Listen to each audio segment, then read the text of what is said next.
Hello po ulit, Prosperity Team Builder. Tayo po ngayon, mababayad po tayo ngayon. Yung kanina pong video natin about po sa IMG payment po through sa portal natin. So ngayon po, ito po yung karugtong nun. Babayad po tayo through BDO. So nakalagin na po tayo dyan.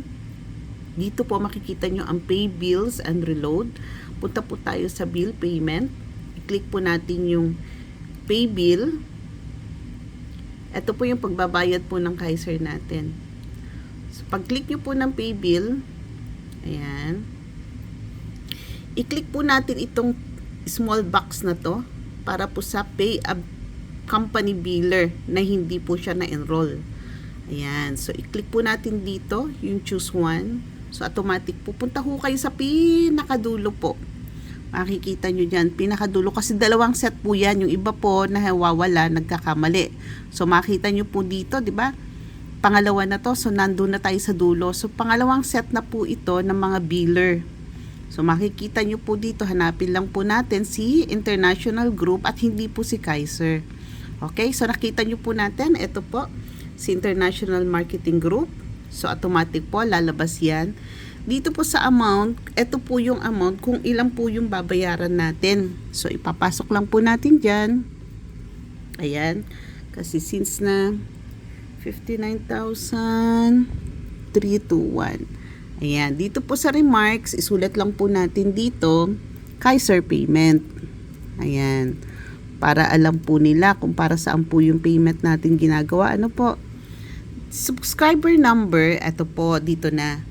Kunin lang po natin yung kaninang ginawa natin. Naalala nyo po, yung through portal. Kunin po natin ito, itong subscriber name na ePay.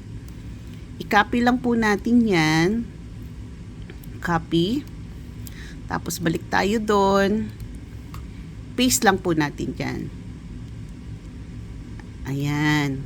So, ayan. Nakita nyo po, lahat po ng subscriber number natin, ganyan po ang kalalabasan niya. ePay number, ayan, ganyan nag-uumpisa, EPPH. Tapos sa subscriber name naman po, kung sino po yung pinagbabayad po natin. Ayan. Agnes. Ayan. Ella Villarus.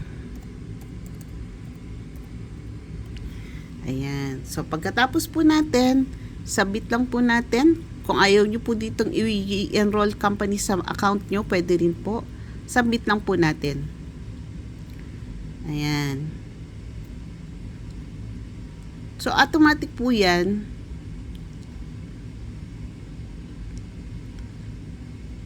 Lalabas. Ayan. Nakita nyo naman po dyan nakalagay. International payment. Ayan, nasa International Marketing Group, sorry, sa yung amount, yung remarks, subscriber number, subscriber name, ayan po. Tapos continue lang po tayo para sa payment. Ayan. So ayan na po. Lumabas na po siya. Ito na po yung kabuuan niya. Lagi po nating tatandaan to take a picture, okay? Take a snapshot para po sa reference kung sakali man po minsan nawawala ang payment, meron ho tayong copy. Ulitin ko po, take a picture, take a snapshot para po sa susunod, sakali man po magka-problema, andito po ang proof natin, ang time at saka ang date po kung kailan po natin binayaran. For future references po yan. Okay na po, salamat!